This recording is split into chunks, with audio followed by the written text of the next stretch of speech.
আসসালামু আলাইকুম ওয়া রাহমাতুল্লাহ। তোমরা কেমন আছো সবাই? আশা করি অনেক ভালো আছো আর সম্ভবত ইংলিশ মজার সঙ্গে আছো। সম্ভবত বলা ঠিক হচ্ছে না, বিকজ এক্স্যাক্ট তোমরা ইংলিশ মজার সঙ্গে আছো। তোমাদের সবাইকে অভিনন্দন, বিশেষ করে এপার বাংলা ওপার বাংলা, কলকাতা অ্যান্ড অবভিয়াসলি বাংলাদেশ, সব মিলেই দুই বাংলাদেশি মানুষ আমরা, এক প্রাণ এক আত্মা বলা যেতে পারে। সবাইকে অভিনন্দন জানাচ্ছি। আজকের ক্লাসে হাজির হয়ে গেলাম বেসিক ইংলিশ গ্রামার শেখার আয়োজন ডে 5-এ। তো ফার্স্টেই আমাকে বিশেষ করে রাইট, হ্যাঁ আমাকে শোনা যাচ্ছে ঠিক মতো? ঠিক আছে। আমি আশা করি যে তোমরা সবাই শেখার জন্য এখানে এসেছো। সো যদি তাই হয়ে থাকে তাহলে আমরা শিখব। ক্লাস আওয়ারে আমরা শুধু শুধু অযথা কোনো কমেন্ট করব না। Am right? ওয়েল, সো আমরা আজকে ডে 5-এ এসে হাজির হয়েছি। ডে 5 আমাদের ক্লাস শুরু করার পূর্বে ছোট্ট একটি গল্প দিয়ে আমি আমার ক্লাসটা শুরু করতে চাই। সেই গল্পটি, সেই কথাটি হলো লাইক দিস, এরকম যে, এবং বাস্তব, এটিকে গল্প বলা ঠিক হবে না, রিয়েল এক্সপিরিয়েন্স থেকে, রিয়েল একটি ইন্টারভিউ থেকে তোমাদের সঙ্গে শেয়ার করছি। পাগলা গারদ, সবাই জানো যেখানে পাগলরা থাকে। তো পাগলা গারদের মেন্টাল হসপিটালের একজন ডাক্তার ইন্টারভিউ নেওয়া হচ্ছিল, এবং সেই ইন্টারভিউর একটা পর্যায়ে ডাক্তার বলছিল যে আমাদের এখানে যে পেশেন্টগুলো থাকে, মেন্টাল যারা রোগী থাকে, তাদের আপাতত দেখে মনেই হয় না যে তাদের কোনো উন্নতি হচ্ছে। এমনও হয়েছে যে 20 বছর 25 বছর ধরে তারা আমাদের এখানে রয়েছে, একই এক কেবিনে থাকছে, দিনের পর দিন ধরে তাদের আমরা সেবা শুশ্রূষা করছি। আপনার দেখে মনেই হবে না যে তাদের কোনো উন্নয়ন হচ্ছে। ইভেন ওই রোগীর বাড়ির মানুষরা কিন্তু তাদেরকে দেখে অবাক হয়ে যায় যে আমার পেশেন্টের কোনো উন্নয়নই নেই, আমরা এখানে কেন রাখছি, এটসেট্রা, অনেক কিছু। তো ওই ডাক্তার উনি একটি কথা বলছিল যে আসলে ওই পেশেন্টটার, মেন্টাল রোগীটার উন্নতি হয় বা হচ্ছে এটা আমরা বিশ্বাস করি, এবং আসলে এটা আমাদের কাছে লক্ষণীয়, তাদের উন্নতি হচ্ছে। তবে উন্নতিটা খুবই অল্প অল্প করে, চুল পরিমাণ। এর জন্য ধৈর্য ধারণ করতে হবে। অনেক সময়ের পরে দেখা যায় যে তারা সুস্থ হয়ে উঠবে। তো আমি এই গল্পটি বলার পেছনে রিজনটাই হচ্ছে, অনেকে হয়তো ফেড আপ হতে পারো, অনেকে হতাশ হতে পারো যে সত্যি আমি কি শিখছি, কত দূর এগোবো, কত দূরের এই পথ কি কখনো শেষ হবে, ইংরেজির কি আসলে অনেক লম্বা কোনো জার্নি, এটসেট্রা, অনেক কিছু। তো সেই ক্ষেত্রে আমি তোমাদেরকে একটি কথা বলবো, সত্যি তোমাদের উন্নয়ন হচ্ছে, চুল পরিমাণ করে হলে উন্নতি হচ্ছে, এটা ফার্স্টে বিশ্বাস করা শেখো।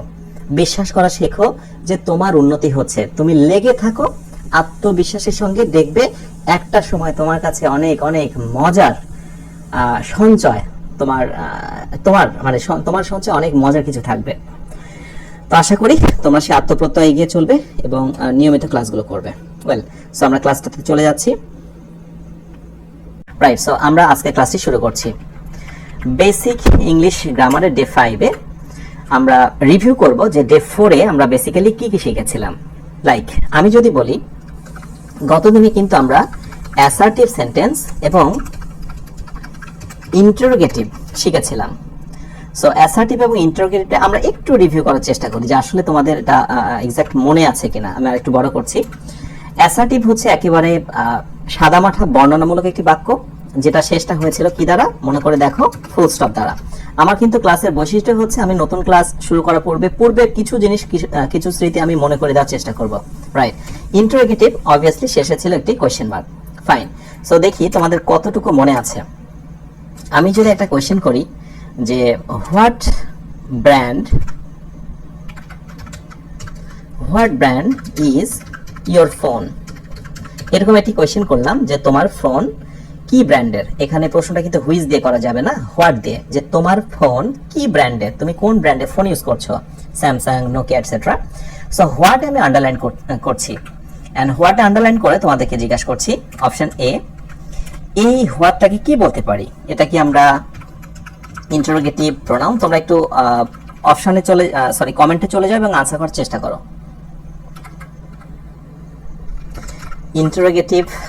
Interrogative pronoun.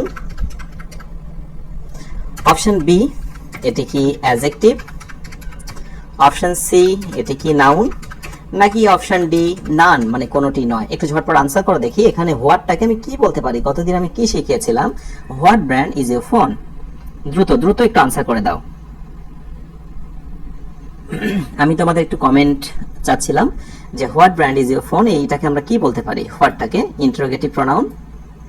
এটি কি অ্যাডজেক্টিভ, এটি কি নাউন নাকি নান, কোনোটি নয়? কুইক, একটু দ্রুত কোয়েশ্চেন করে ফেলো।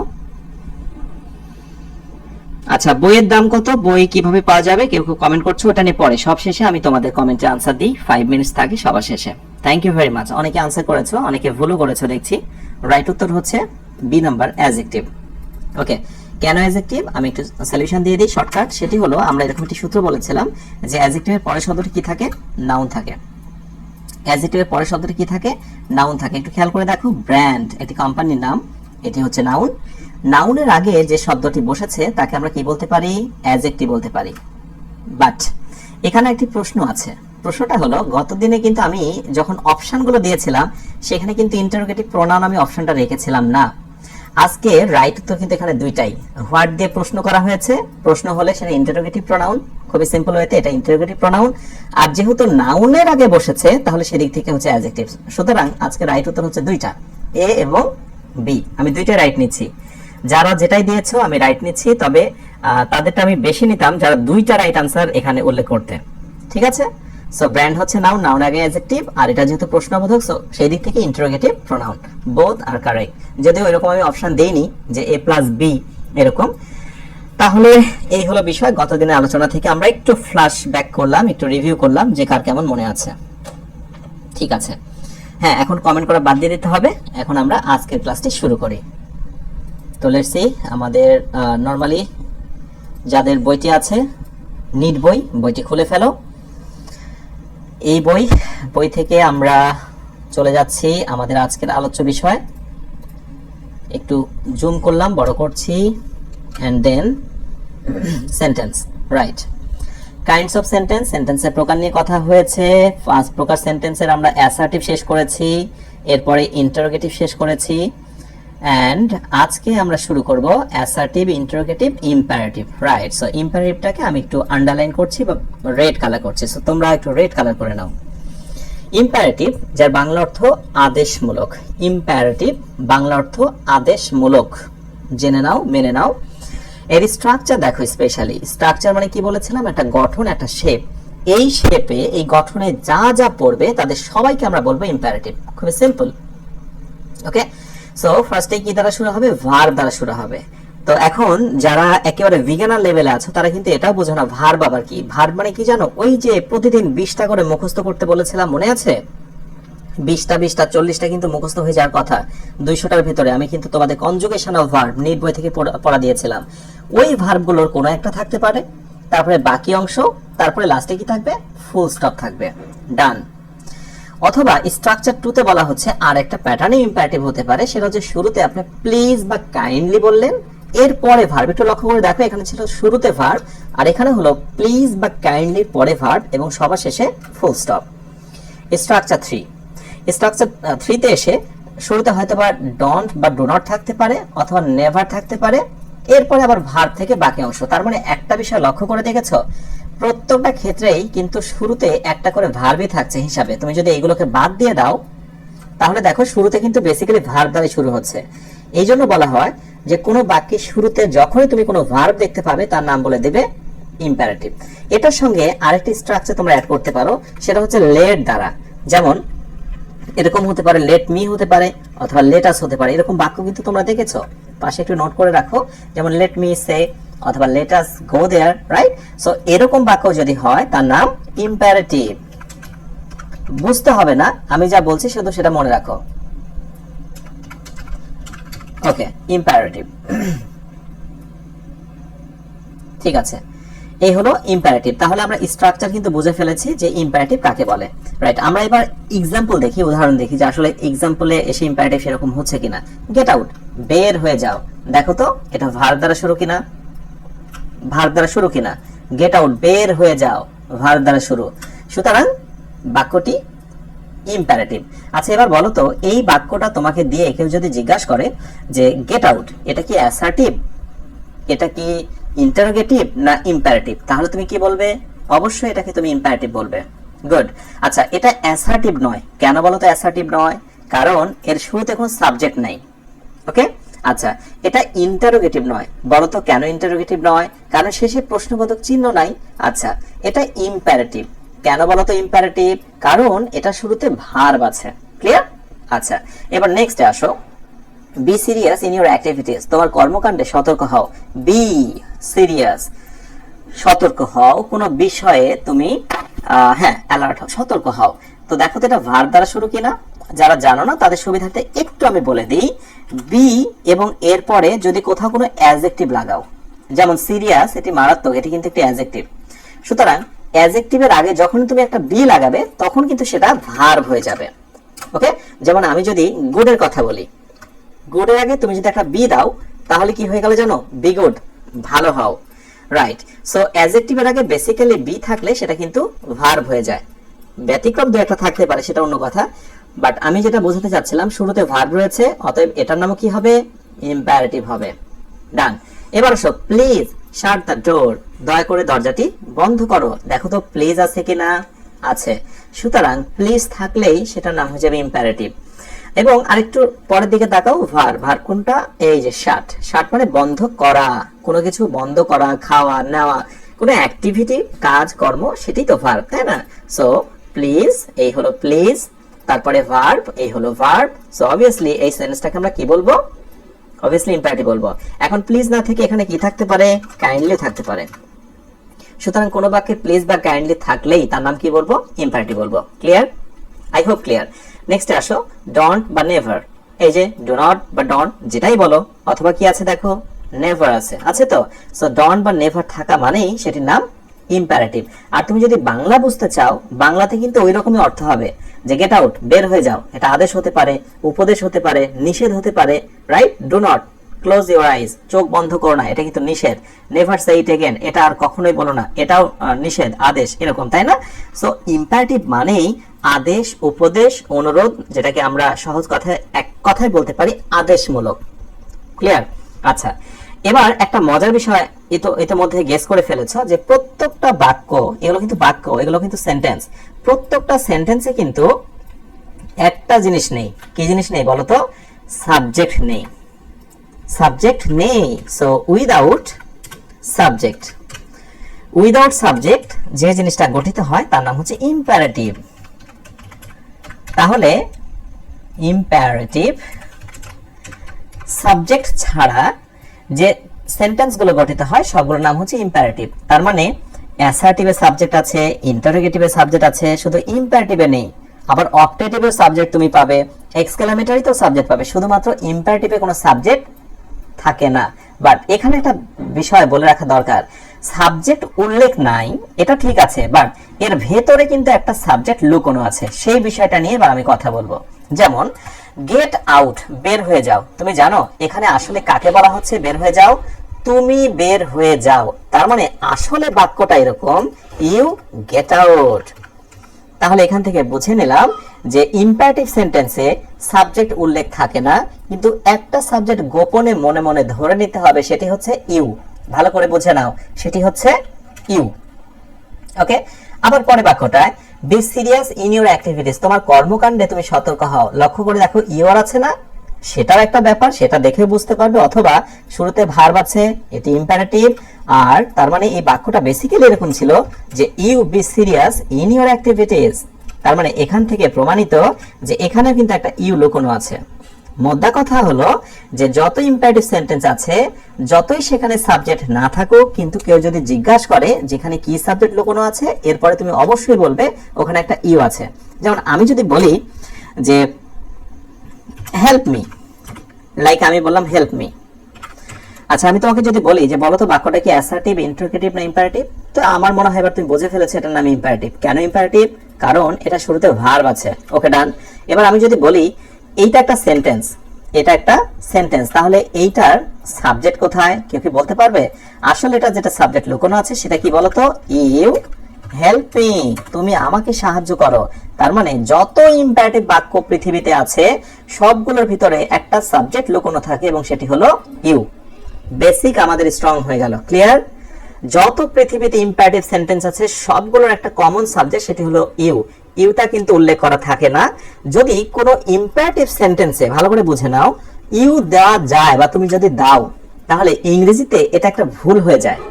ইংরেজিতে এটাকে একটা ভুল বলে এবং সেই ভুলটার নাম হচ্ছে রিডান্ডেন্সি। রিডান্ডেন্সি। তোমরা কি এই ওয়ার্ডটার সঙ্গে কেউ কখনো পরিচিত হয়েছো? রিডান্ডেন্সি।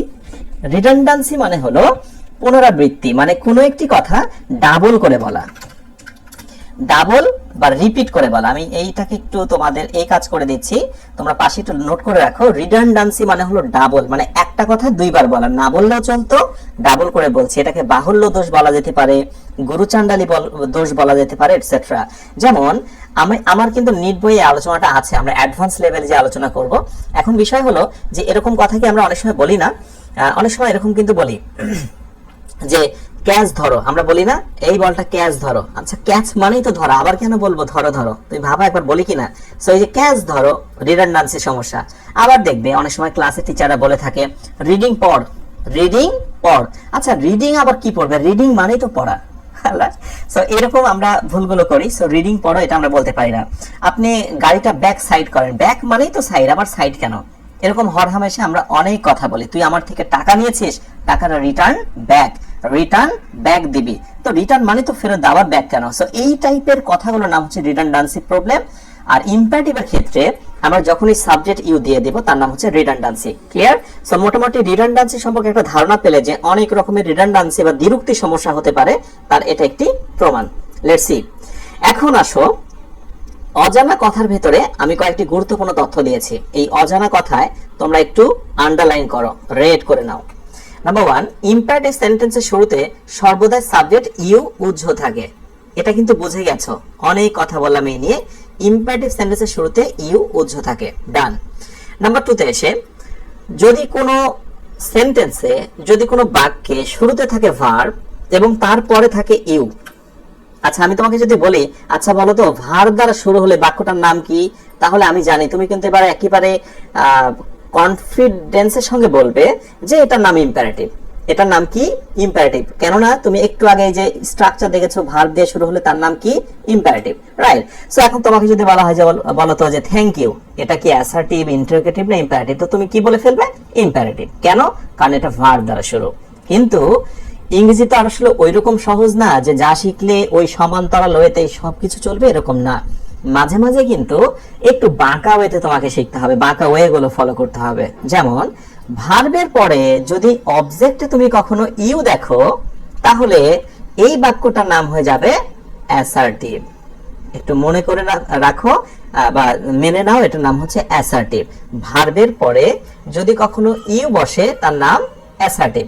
এখন তুমি থমকে গেছো, তুমি ভাবছো স্যার আপনি না বললেন একটু আগে যে ভার্ব থাকলে সেটা ইম্পারেটিভ, এখন কেন অ্যাসার্টিভ হলো?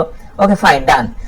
এবার আমি তোমাকে বলি, এই যদি তোমার ভাবনা হয়, তাহলে আমি তোমাকে জিজ্ঞাসা করি, যতগুলো সেন্টেন্স ভার্ব দ্বারা শুরু হয়েছিল, এই যে দেখো আগের গুলো ভার্ব দ্বারা শুরু হয়েছিল না, সবগুলো সেন্টেন্সের শেষে কি ছিল? দেখো শেষের দিকে কে ছিল? শেষের দিকে অন্য কিছু ছিল কিনা? রাইট। বাট এখানে দেখো ভার্বের পরে এই জায়গাটায় কি আছে? ইউ আছে না? ইউ আছে। আমি কিন্তু বলেছিলাম যে ইম্পারেটিভ সেন্টেন্সে তোমার শুরুতে কি থাকে? ইউ থাকে। তাহলে তুমি যদি বলো এটাকে ইম্পারেটিভ, তুমি এটাকে যদি ইম্পারেটিভ বলো, তাহলে অবশ্যই তুমি মনে মনে ভাবছো এটা শুরুতে সাবজেক্ট ইউ লুকোনো আছে। তাহলে কি তুমি এই বাক্যটাকে এভাবে বলতে পারবে, ইউ থ্যাংক ইউ? এটা কি কখনো হয়? You thank you? তাহলে সহজ কথায়, মদ্দা কথায় আমি বলি, যখন ভার্বের পরে তুমি অবজেক্টে এরকম করে ইউ দেখতে পাবে, তখন সেটার নাম অ্যাসার্টিভ। কারণ এর শুরুতে মনে মনে তোমাকে ধরে নিতে হবে আই। আচ্ছা সরি, একটু মিসিং হচ্ছে। আচ্ছা আমি একটু দুইটাই এখানে লিখে দিচ্ছি।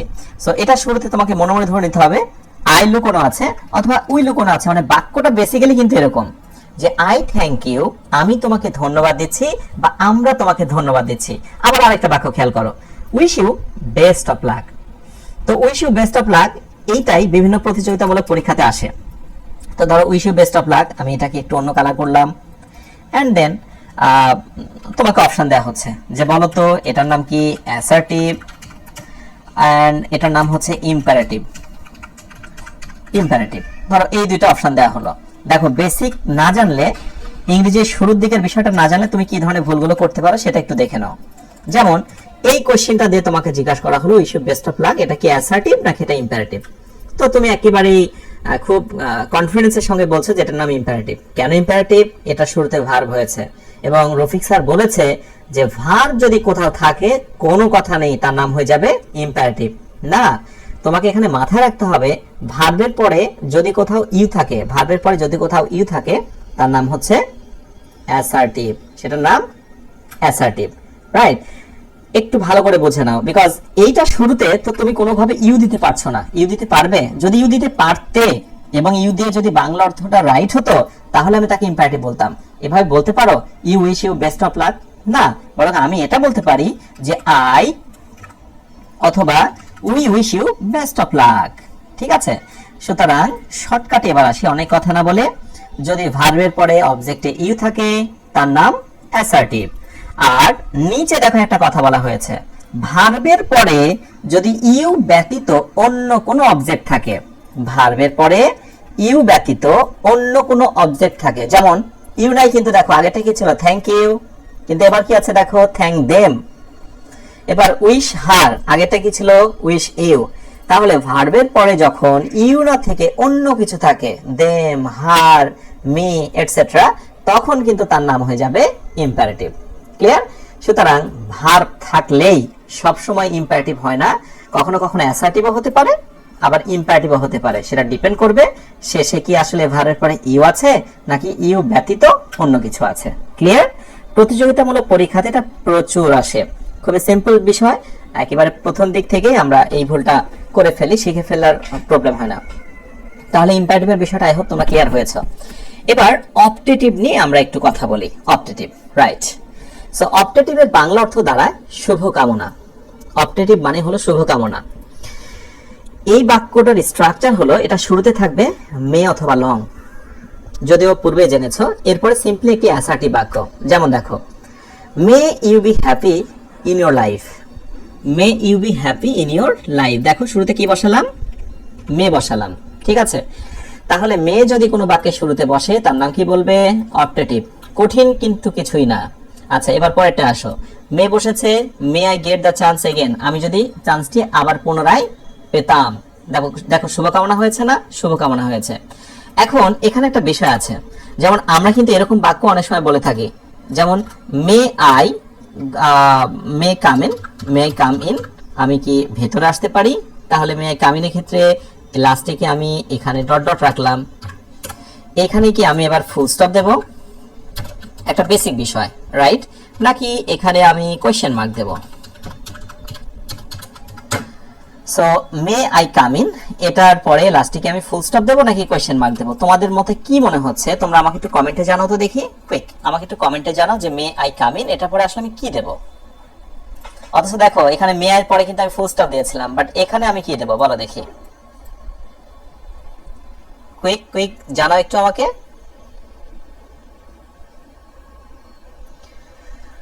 ওয়েল, তাহলে হ্যাঁ, আমি বেশি সময় দিচ্ছি না। যদি এই মেয়েটাকে তুমি প্রশ্নবোধক অর্থে ব্যবহার করো, যদি তুমি কোনো প্রশ্নবোধক অর্থে ইউজ করো তাহলে তোমাকে প্রশ্নবোধক চিহ্ন দিতে হবে, রাইট? যদি প্রশ্নবোধক অর্থে তুমি কখনো এই চিহ্নটি ব্যবহার করো তাহলে এই বাক্যে মেয়েটার একটা আলাদা নাম হবে। আচ্ছা, আমি একটু কারেকশন করে দিই এখানে। এখানে একটু আমার ডিস্টার্ব হচ্ছে ফন্ট থেকে, একটু ওয়েট প্লিজ।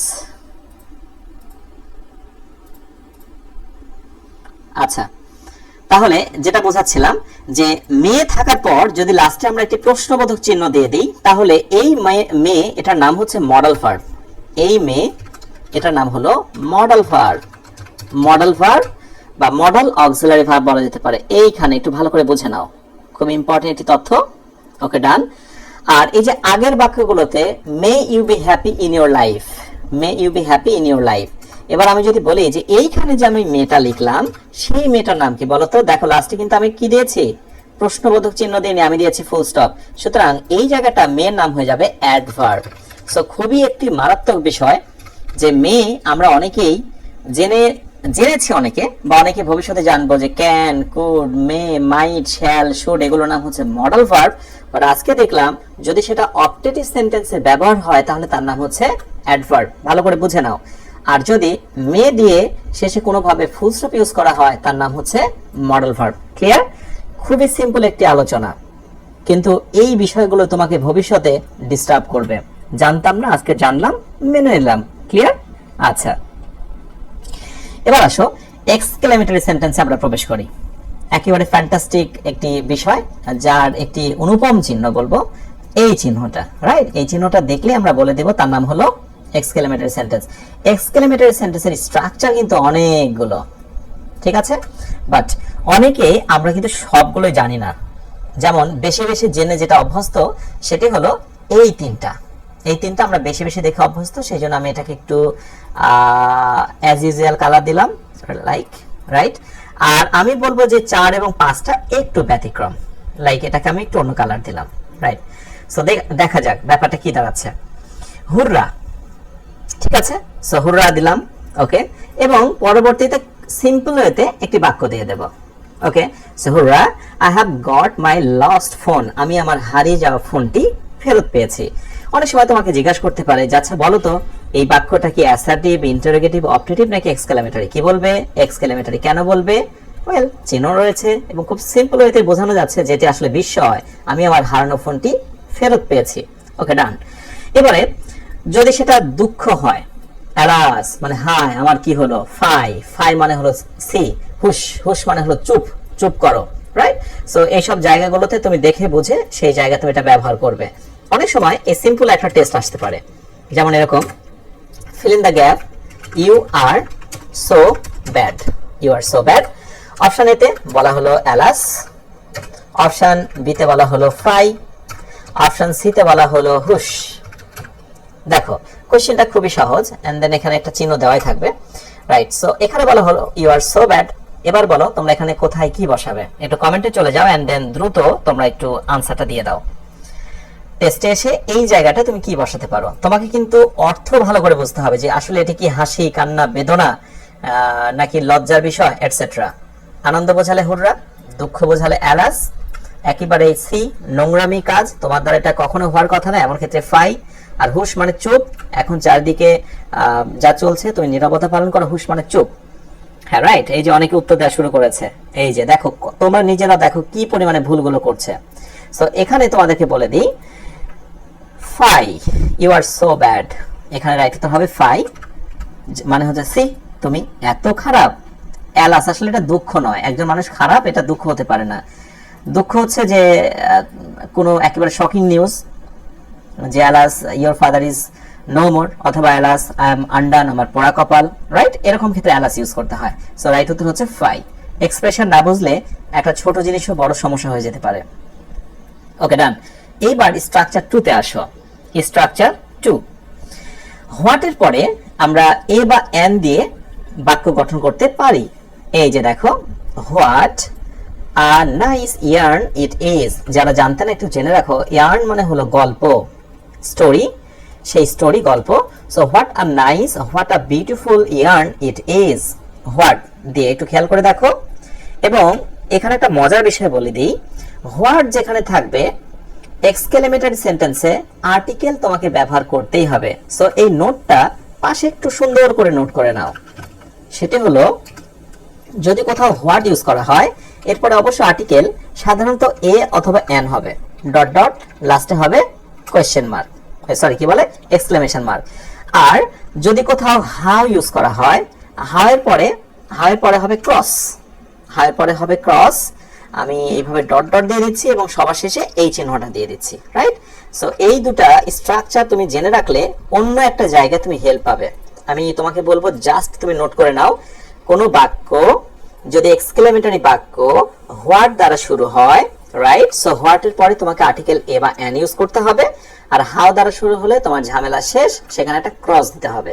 আমি এই আলোচনাটা একটু পরে প্রবেশ করছি, তার আগে আমি একটা টেস্ট দিই তোমাদের, লাইক এরকম।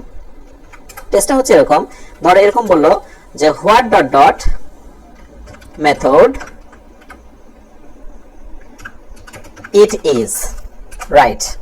এই একটা টেস্ট দেওয়া হলো। আরেকটি বলা হলো যে how dot dot funny it is, এই একটা টেস্ট দেওয়া হলো। এবং তোমাকে বললো যে এখানে তোমাকে এ অথবা এন বসাতে হবে। এবার তুমি একটু বিষয় জেনে দেখো যে তুমি কি বসাবে। হোয়াট তুমি জেনে গেছো, হোয়াট থাকা মানে কোনো কথা নেই, একটা আর্টিকেল বসবে, right? So what a method, এখানে আমরা এ দিয়ে দেব সিম্পলি। এই যে আমাদের সূত্র বলছে হোয়াট এন্ড এ বসবে, ওকে ডান, এবং শেষে হচ্ছে চিহ্ন। সো এটি আর্টিকেলের ক্ষেত্রে তোমাকে ভবিষ্যতে হেল্প করবে। এন্ড নিচেটা আসো, হাউ থাকা মানেই পরে আর কিছুই বসবে না, ক্রস বসবে। সো এখানে নো আর্টিকেল অথবা ক্রস। এই বিশেষ করে আমার যারা ক্লাস করছো তারা তো সবাই এটার সঙ্গে ইন্ট্রোডিউস যে তোমাদের জীবনে কোনো না কোনো সময় কিন্তু আর্টিকেল বসাতে বলে, তো সেইখানে কিন্তু একটা বড় ধরনের প্রবলেম হয়ে যায়। তো এইটা একটা গুরুত্বপূর্ণ বিষয় গেল এখান থেকে, রাইট। আমি যেটা বোঝাচ্ছিলাম, what a nice yarn it is, ঠিক আছে। এবার হোয়াট, অনেক সময় এই হোয়াটের নিচে তোমরা একটু আন্ডারলাইন করো, তোমাদের একটু ভালো করে বুঝিয়ে দিই। হোয়াট, ভবিষ্যতে তোমাদের এই প্রশ্নটা করা হবে যে এই হোয়াটটার নাম কি, এই হোয়াটটার নাম কি। অপশন এ, দেখা যাক এইবার আমি কিন্তু বাহির থেকে কোনো প্রশ্ন করছি না, আমি যা শিখিয়েছি তাই প্রশ্ন করছি। অপশন এ, এটার নাম ইন্টারোগেটিভ প্রোনাউন, ইন্টারোগেটিভ প্রোনাউন।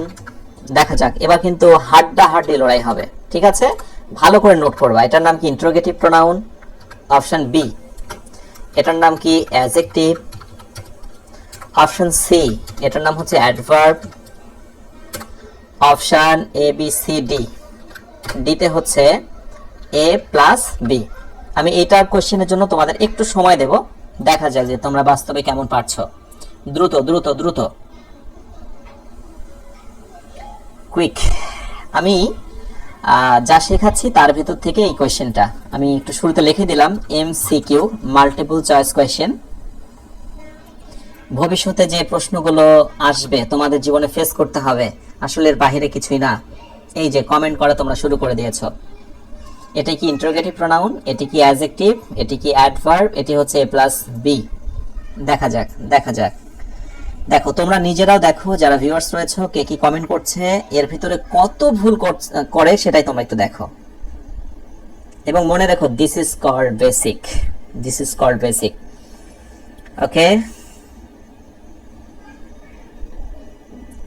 ঠিক আছে। এবার আমি একটু সলভ দিয়ে দিই, বিকজ তোমাদের প্রচুর কমেন্ট আসছে। সো এখানে আসো, হোয়াট, এটার নাম হলো অ্যাডভার্ব। এটার নাম কি? অ্যাডভার্ব। কি অবাক হয়ে যাচ্ছ না যে স্যার আপনি না আলোচনা করেছিলেন হোয়াট ইন্টারোগেটিভ প্রোনাউন? এটি ইন্টারোগেটিভ প্রোনাউন নয়। কেন নয় জানো? লাস্টে কিন্তু প্রশ্নবোধক চিহ্ন নাই। প্রশ্নবোধক চিহ্ন আছে? নাই। তাহলে আমি কোনোভাবে এটাকে ইন্টারোগেটিভ বলতে পারি না। আচ্ছা, ইন্টারোগেটিভ নয়। আচ্ছা, এটা অ্যাডজেক্টিভ নয়। কেন অ্যাডজেক্টিভ নয় একটু মনে করে দেখো। হোয়াট ডে ইজ টুডে, এরকম কোয়েশ্চেন করেছিলাম। What brand is your phone? So what brand মানে হোয়াটের পরে এখানে কি কোনো নাউন আছে? আমার দেখো তো কোনো নাউন আছে? নেই। সো এটাকে আমি অ্যাডজেক্টিভ বলতে পারছি না, রাইট? তাহলে অবশ্যই এও নয় বিও নয়, অতএব কোনোভাবেই এই আনসার হওয়ার সম্ভাবনা নেই। আছে কি সম্ভাবনা? নেই। তাহলে একটা আনসার রয়ে গেল, সেটা হচ্ছে অ্যাডভার্ব। তাহলে এখন বুঝতে হবে যে আসলে এই হোয়াটটার নাম অ্যাডভার্ব কেন হলো। ভালো করে বুঝে নাও হোয়াটটার নাম কেন অ্যাডভার্ব হলো। প্রথম কথা হলো, এইখানে হোয়াটের বাংলা অর্থ হলো কতই না। একটু পাশে ছোট্ট করে লিখে রাখো, এখানে হোয়াটের বাংলা অর্থ হলো কতই না। কতই না। এখানে হোয়াট মানে কিন্তু কি নয়, হোয়াট মানে যা নয়। আমি এর আগে শিখেছিলাম হোয়াট মানে কি, হোয়াট মানে যা, অনেক কিছু শিখিয়েছিলাম। বাট এখানে হোয়াট মানে কিও নয়, যাও নয়। হোয়াটের বাংলা অর্থ কি বললাম? কতই না। তার মানে গল্পটা কতই না সুন্দর। এটি কি সুন্দর গল্প, মানে এই কতই না অর্থে বেসিক্যালি ইউজ করা হয়েছে, যদি আমরা কি দিয়েছি।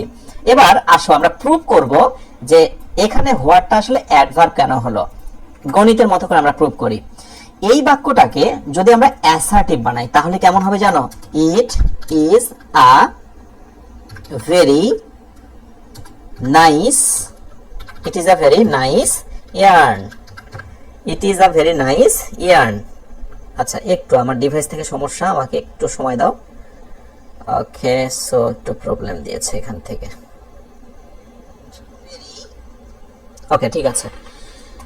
তো যেটা বলছিলাম, তাহলে এখানে আমরা যখন অ্যাসার্টিভ করছি বাক্যটা, দেখো এটা কিন্তু এক্সক্লেমেটরি, এটাকে আমরা এবার কি বানালাম? অ্যাসার্টিভ বানালাম। আমি একটু ক্লিয়ার করে দিই তোমাদের, রাইট? সো এবার দেখো, আমি যখন এই বাক্যটাকে নিচে অ্যাসার্টিভ করলাম, এবার একটা বিষয় লক্ষ্য করেছো, আগের বাক্যে কি ছিল আর পরের বাক্যে কি হয়েছে? আগেরটায় ছিল হোয়াট, সেই হোয়াটটা অ্যাসার্টিভের সময় ভেরিতে পরিণত হয়েছে। কিসে পরিণত হয়েছে? ভেরিতে পরিণত হয়েছে। তোমাদেরকে যখন আমি অ্যাডভান্স লেভেলে নিয়ে যাব আস্তে আস্তে, তখন তোমরা দেখবে অনেক সময় এরকম আসে যে একটি অ্যাসার্টিভ সেন্টেন্সকে এক্সক্লেমেটরি করে দেখাও, এক্সক্লেমেটরি করে দেখাও, তখন তুমি এটা করবে এবং করার সময় দেখবে হোয়াট দেবে, কিন্তু তুমি জানো না হোয়াটটা কেন হয়েছে, কি কারণে হয়েছে, অর্থটা কি। এই ভেরির পরিবর্তে কিন্তু সেখানে হোয়াট হয়েছে। আর যারা জানো না তারা সুন্দর করে নোট করে রাখো, ভেরি শব্দটা আজীবন হচ্ছে অ্যাডভার্ব, আজীবন হচ্ছে অ্যাডভার্ব। আমি নোট করে নিতে বলবো, পাশে নোট করে নাও। সো যেহেতু ভেরিটা হচ্ছে অ্যাডভার্ব, ভেরির পরিবর্তে হোয়াট বসেছে, হোয়াটটা ভেরির শূন্যতা পূরণ করছে, সুতরাং এখানে হোয়াটটা হলো অ্যাডভার্ব। ডিরেক্টলি অ্যাডভার্ব নয়, পজিশনগত কারণে, অর্থগত কারণে সেটি কিন্তু অ্যাডভার্ব হয়ে গেছে। ক্লিয়ার? সো আমরা প্রুভ করতে পারলাম যে হোয়াটটা এখানে কেন অ্যাডভার্ব হয়েছে। আই হোপ নেক্সট এই জাতীয় সমস্যাগুলো ফেস করবে না। ক্লিয়ার? আচ্ছা, এরপরে আসো, আমরা হাউ দিয়ে কথা বলছিলাম। হাউ, হাউ অড ইট ওয়াজ, এটা কতই না অদ্ভুত ছিল। How, right? হাউ এর পরে কখনোই কিন্তু কোনো আর্টিকেল হয় না, আমি কিন্তু আগে শিখেছি হাউ এর পরে কোনো আর্টিকেল হয় না। হাউ এবং হোয়াট, ওই হোয়াট দেখি, হোয়াট কোথায় গেলে তুমি? এই যে হোয়াট, হোয়াট দিয়ে যদি কোনো এক্সক্লেমেটরি সেন্টেন্স হয় তাহলে এই চিহ্নটা বসে সবার শেষে। একটু ভালো করে বুঝে নাও, হোয়াট এবং হাউ দিয়ে যদি কোনো এক্সক্লেমেটরি চিহ্ন হয় তো এই চিহ্নটা বসে সবার শেষে।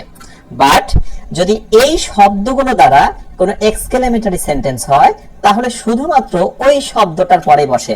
পার্থক্যটা দেখো, বাক্যের শেষে দিতে পারিনি ফুল স্টপ, কিন্তু এগুলোর পরে আমি দিতে পেরেছি। বাট যখন হোয়াট এবং হাউ ব্যবহার করেছি সেগুলোর শেষে, একবারে সবার শেষে কিন্তু আমাকে এক্সক্লেমেশন মার্ক দিতে হয়েছে। ক্লিয়ার? আচ্ছা, এবারে হাউ দিয়ে একটা গুরুত্বপূর্ণ তোমাদের আমি জিনিস শেখাই, সেটা হচ্ছে হাউ এরপরে শব্দটা একটু দেখে না, হাউ এর পরে কি বসেছে? অ্যাডজেক্টিভ। স্ট্রাকচারটা ভালো করে দেখবে। সো আমি অনেক সময় বিভিন্ন পরীক্ষাতে ফিল ইন দ্য গ্যাপ এগুলো আসতে দেখেছি, না জানলেই সমস্যাটা হয়ে যায়। হাউ, এখানে বলা হলো fill in the gap, she is. Okay, এখন অপশনে ধরো এখানে বলা হলো যে লাইক এখানে বলা হলো BEAUTY, বিউটি। অপশন বি তে বলা হলো BEAUTIFUL। আমি একেবারে সহজ দেখে एग्जांपल দিলাম যে how dot dot she is. আমি জানি এটা তুমি পারবে, পারারই কথা, বাট আমি লজিক দিয়ে বোঝানোর চেষ্টা করছি কেন বসে। হাউ এর পরে তুমি এই ফিল ইন দ্য গ্যাপে কি বসাবে? অ্যাডজেক্টিভ বসাবে। কেন অ্যাডজেক্টিভ বসাবে? বিকজ আমাদের সূত্র বলছে হাউ এর পরে এই চিহ্নটা যদি থাকে তো হাউ এর পরে যে ওয়ার্ডটা বসবে সেটা হচ্ছে অ্যাডজেক্টিভ। আর অনেক কঠিন টেস্ট আসবে, সেগুলোতে তোমরা ইজিলি পেরে যাবে এই সূত্রটা ফলো করলে। সো হাউ এর পরে অ্যাডজেক্টিভ। সো বিউটি শব্দটা নাউন, রাইট? ওই যে ডিরাইভেটিভস পড়ার সময় কিন্তু এভাবে পড়তে বলেছিলাম। আর বিউটিফুল শব্দটা অ্যাডজেক্টিভ। সুতরাং আমি অবভিয়াসলি এখানে রাইট উত্তর হিসেবে চুজ করব এটা। সো বুঝে নিলাম হাউ এর পরে শব্দটা কি বসবে? অ্যাডজেক্টিভ বসবে। ক্লিয়ার? নেক্সটে জানো এটা নিয়ে কোনো প্রবলেম না হয়। ওকে, ডান। এইবার আসো, যে দুইটা স্ট্রাকচারকে আমি ভিন্ন বলেছিলাম, ব্যতিক্রম, যেগুলো আমরা খুবই কম ব্যবহার করি। একটা বিষয় বলি, তোমরা কিন্তু মাঝে মাঝে অনেকে ভাবছো সর্বনাশ, এত তথ্য আমি মাথায় কিভাবে রাখবো। বাট আমি বলবো একেবারে কুল ডাউন, মাথা ঠান্ডা করতে হবে আর বারবার নিজেকে মোটিভেট করতে হবে। নিজে প্রতিদিন অসংখ্যবার শুকরিয়া আদায় করবে যে আলহামদুলিল্লাহ আমি সুস্থ আছি। সুস্থ থাকলেই তোমার দ্বারা অনেক কিছু করা সম্ভব। শুকরিয়া আদায় করবে, দেখবে আল্লাহ তোমার যে কোনো কাজকে সহজ করে দিয়েছে। তোমার কাছে কঠিন লাগুক, লাগতে দাও, শুধু নিয়মিত ধারাবাহিকভাবে ক্লাসগুলো করতে থাকো। একসময় দেখবে আর মোটেই কোনো বিষয় তোমাকে বোরিং লাগছে না। তো যেটা বলছিলাম, এই ব্যতিক্রম নিয়ম 4 এসে তোমাকে শেখাবো সাবজেক্টের পরে যদি ভার্ব থাকে এবং তারপরে যদি সো থাকে, ঠিক আছে, তারপরে কি থাকবে? অ্যাডজেক্টিভ, এবং সবার শেষে এই চিহ্নটা থাকবে। এটাও কিন্তু এক্সক্লেমেটরি সেন্টেন্স, রাইট?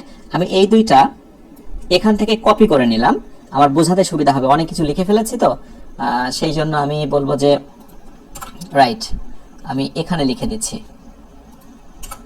এইখানে আমি লিখে দিচ্ছি, রাইট? সো এবার আসো, আই অ্যাম, এই যে আই অ্যাম, ঠিক আছে কিনা? সো এই যে সো, অরিড, অরিড মানে কি? উদ্বিগ্ন, বিষণ্ণ, রাইট? এই যে আই এম সো অরিড। এরপরে এই যে নাও, এটা বসে গেছে, এটা বাড়তি অংশ, এই চিহ্নটা আছে কিনা? রাইট। সুতরাং আই এম সো অরিড নাও। এখন দেখো, এইটা তুমি যদি জানো তাহলে তোমার সুবিধাটা কি হবে? সো এর পরে অবশ্যই একটা কি বসবে? অ্যাডজেক্টিভ বসবে। একটু ভালো করে জেনে নাও। এইখানে যদি আমি একটা ফাঁকা রাখতাম, আই এম সো ওয়ারিড, যে ওয়ার্ডটা বসবে সেটা কি হবে? অ্যাডজেক্টিভ হবে। সূত্রটা জেনে নাও, মেনে নাও। একটা অদ্ভুত বিষয় লক্ষ্য করেছো? তুমি যতবারই ফিল ইন দ্য গ্যাপ গুলো করতে যাচ্ছ, ঘুরে ফিরে কিন্তু ওই জিনিসটা লাগছে যে কোন ওয়ার্ডটা নাউন, কোন ওয়ার্ডটা ভার্ব, কোনটা অ্যাডজেক্টিভ, কোনটা অ্যাডভার্ব। এই চারটা ওয়ার্ডের কথা আমি তোমাদের বলেছিলাম, যেগুলোর নাম কি বলেছিলাম মনে আছে? Derivatives, right? সো ডিরাইভেটিভস এর আমার নেক্সট একটা তোমাদের জন্য বই আসছে, সেটা অনেক দেরিতে, তোমরা বিভিন্ন বই থেকে আপাতত পড়তে পারো, অনেক বছর সময় লাগবে, 1.5 বছরের মতো সময় লাগতে পারে। এনিওয়ে, ডিরাইভেটিভস ভালো করে পড়লে ফিল ইন দ্য গ্যাপ অনেক সুবিধা পাবে। তো এখানে অনেকের প্রশ্ন আসতে পারে, যারা একটু অ্যাডভান্স লার্নার আমার চ্যানেলে আছো তারা আমাকে বলতে পারো যে স্যার এরকম একটি বাক্য, যেমন আই অ্যাম সো হ্যাপি, ভালো করে বুঝো, I am so happy that, আমি এত খুশি যে I can't express, I can't express in a word, right? লক্ষ্য করো, এখানেও সো আছে, এখানেও সো আছে, সো আছে না? সো থাকলে পার্থক্যটা দেখো। এবার কিন্তু লাস্ট আমি কি দিয়েছি বলো তো? Full stop. কিন্তু আগেটা কি ছিল? এই চিহ্ন। তাহলে পার্থক্যটা এবার একটু ভালো করে বুঝে নাও। যখন সো থাকার পরে একটি অ্যাডজেক্টিভ থাকবে, এখানে কি ছিল? I am sorried. এই যে দেখো অ্যাডজেক্টিভ আছে না, তারপরে কিন্তু আর কোনো দ্যাট থাকবে না। যদি এরকম দ্যাট দিয়ে আরেকটা বাক্য তৈরি হয়, তাহলে সেটি কমপ্লেক্স সেন্টেন্স, লাস্ট হবে ফুল স্টপ। তোমাকে কমপ্লেক্স এখন যেতে হবে না, খুব কঠিন লাগবে। আমি তোমাকে সিম্পলি যেটা বলছি, সো এর পর যদি কোনো বাক্যে দ্যাট থাকে, এই যে সো তারপরে দ্যাট, লাস্টে হবে ফুল স্টপ। কিন্তু সো এর পরে যদি বাক্যের শেষের দিকে কোনোভাবে দ্যাট না থাকে, তাহলে সেটি হয়ে যাবে এক্সক্লেমেশন মার্ক। আমি এটাকে শর্টকাটে একটা নোট করে দিচ্ছি, তাহলে তোমাদের জন্য বেটার হবে। সেটি হলো শুধুমাত্র সো, এরপরে আর কিছু নাই, লাস্টে এই চিহ্ন। বাট যদি কখনো এভাবে সো এর পরে ডট ডট, আচ্ছা অদ্ভুত চিহ্ন চলে আসলো। আচ্ছা, এরপরে যদি এরকম দ্যাট হয়, তাহলে অবভিয়াসলি লাস্টে হয়ে যাবে কি বলতো? Full stop. আমি চিহ্নটাই দিয়ে দিলাম, এই চিহ্ন, এন্ড রেড করে দিলাম। অনেকের পার্থক্য প্রবলেম হতে পারে যে আসলে কোথায় কি হবে, রাইট? সো এটা একটা গুরুত্বপূর্ণ বিষয়। এবং যারা অনেক বেশি অ্যাডভান্স লার্নার আছো তাদের এবার আমি একটু ক্লিয়ার করে দিই।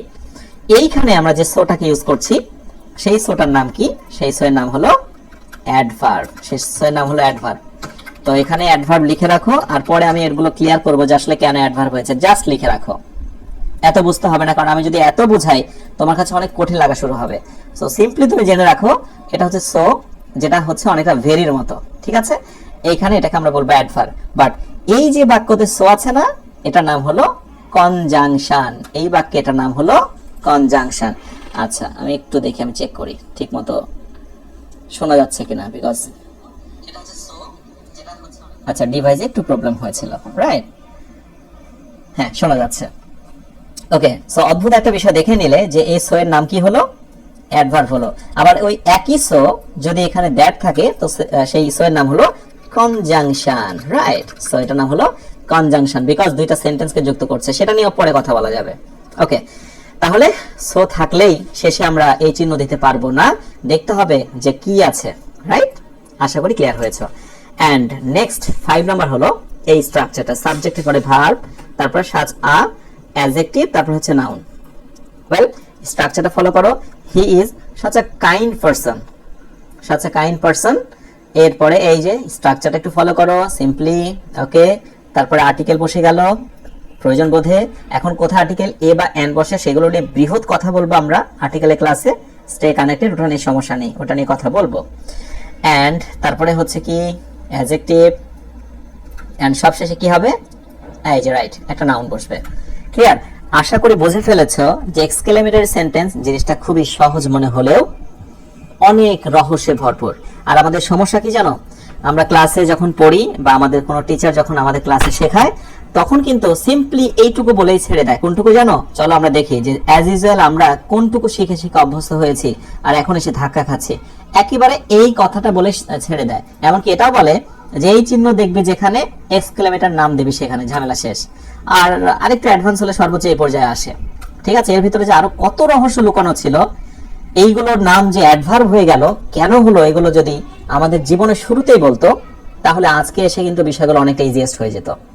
রাইট? সো আমার কথা হচ্ছে, কঠিন জিনিস আমি তোমাকে আস্তে আস্তে শেখাবো, কিন্তু কঠিন জিনিসের ছোঁয়াটা কিন্তু শুরুতেই তোমাকে দিতে হবে।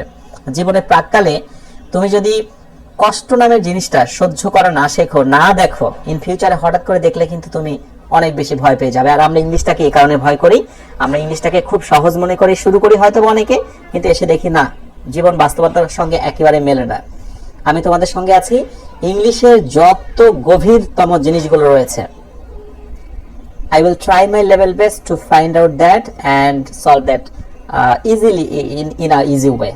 ইজি ওয়েতে চেষ্টা করব। অজানা কথা একটি ছোট্ট কথা বলে আজকে শেষ করব আজকের ক্লাসটি। সবশেষে তোমাদের জন্য আমি 5 মিনিটস থাকবো তোমাদের কথার সঙ্গে উত্তর দেওয়ার জন্য। এই চিহ্নর একটা আলাদা নাম হয়েছে, নামটা কি দেখো?